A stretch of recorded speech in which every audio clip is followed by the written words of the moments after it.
Bonjour, vous êtes à l'écoute du téléphone biblique. Vous trouverez plusieurs endroits dans les Écritures où l'on nous invite à chanter à l'Éternel, à annoncer son salut et à raconter ses merveilles. Le Seigneur n'a jamais créé une personne avec un cœur suffisamment grand pour fournir le sang nécessaire aux veines et aux artères en ne battant qu'une fois par mois. Il n'a pas fait notre estomac assez grand pour qu'il nous suffise d'un repas tous les 6 mois afin de ne pas mourir de faim.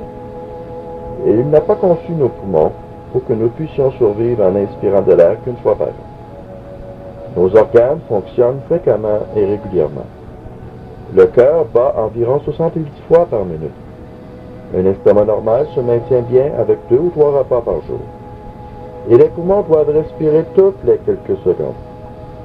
Il en est de même dans le domaine spirituel. Nous ne pouvons pas jouir d'une saine expérience spirituelle si nous ne participons que par intervalle aux activités religieuses.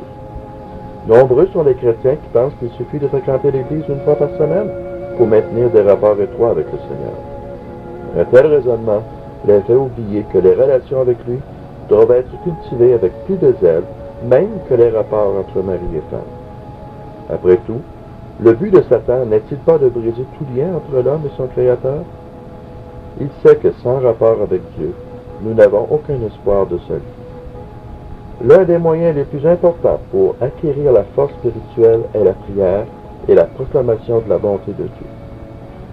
Louer le Seigneur ne jaillit pas spontanément du cœur, il faut pratiquer. Une personne heureuse et contente, animée d'un esprit de louange, exerce une puissante influence sur ceux qu'elle côtoie.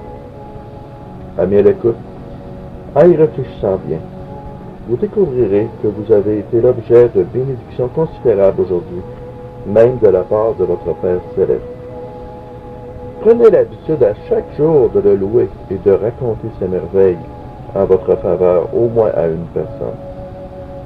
Vous en serez transformé. Merci de votre écoute et à demain.